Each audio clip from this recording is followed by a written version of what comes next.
This is WCTI News Channel 12 at 5. Getting the facts right with Valentina Wilson, Wes Goforth, and Chief Meteorologist Skip Waters.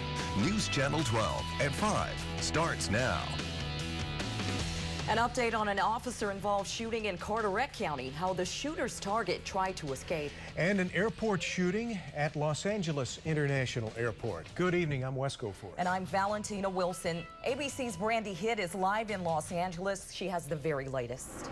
Good afternoon. LAX remains on lockdown right now following a deadly shooting at Terminal 3 behind me.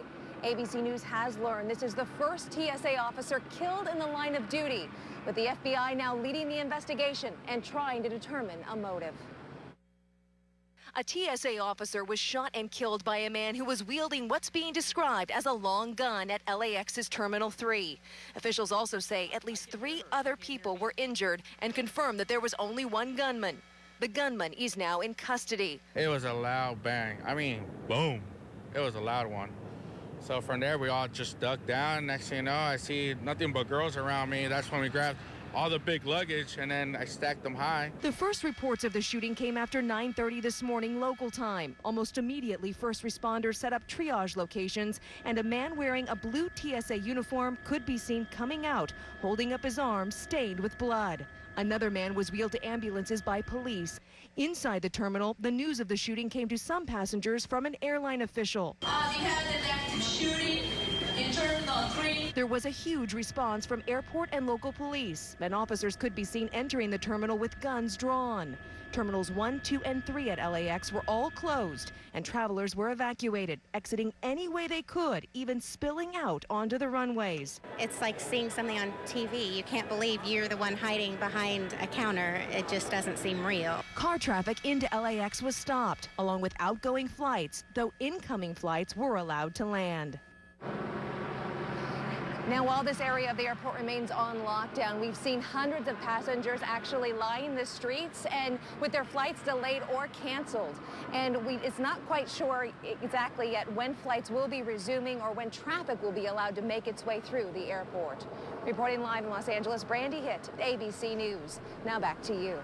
And we're just learning Los Angeles law enforcement officials have identified the shooting suspect as 23-year-old Paul Ciancia from New Jersey.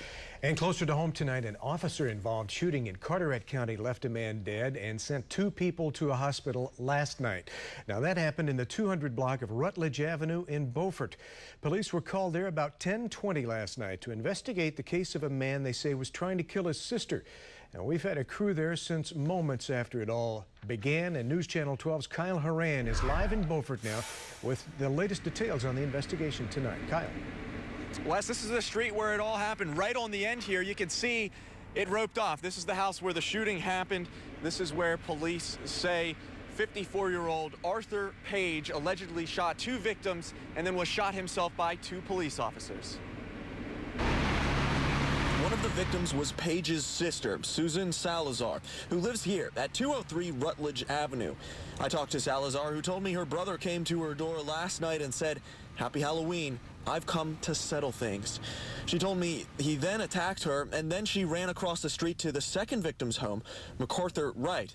Neighbors witnessed the attack. Her brother was chasing her with the gun across the road, and my neighbor opened the door to let her in, and I guess as he was trying to close the door, her brother came up with the shotgun behind her, trying to shoot her, and shot him through the door.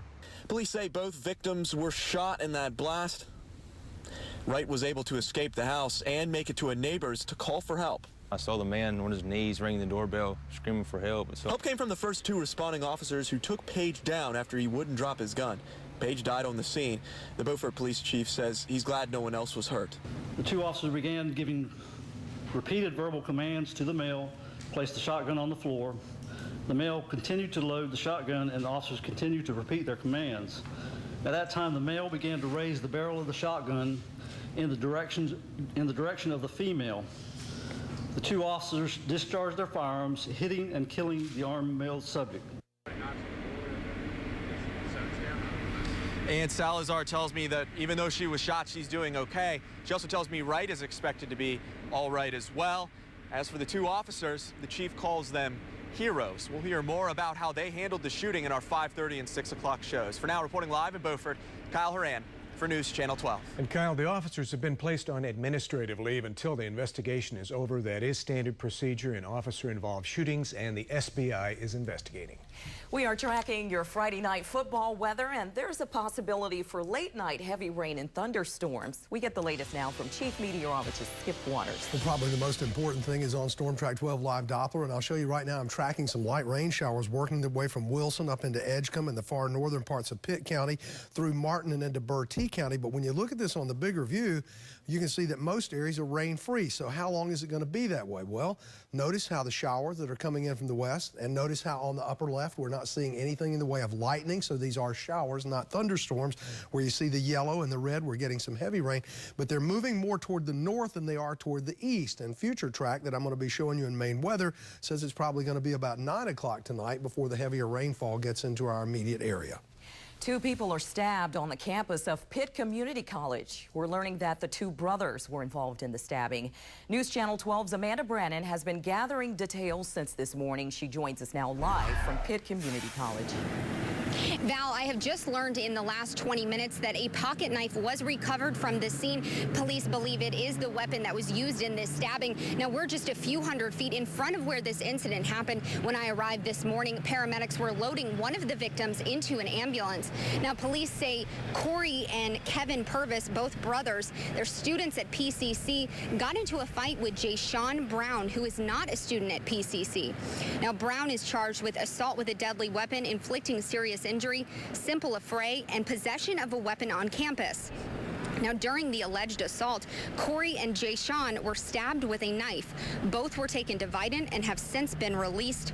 We talked with PCC's police chief and a witness about what happened.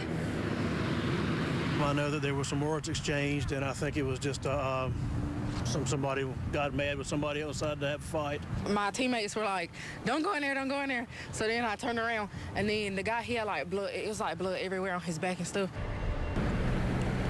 Now, police charged the brothers with simple affray. Police are still trying to figure out a motive for this stabbing, but they do believe that it started off campus. Now, coming up at 6, we're going to hear from students and get their reaction to how they feel about something like this happening on campus in broad daylight.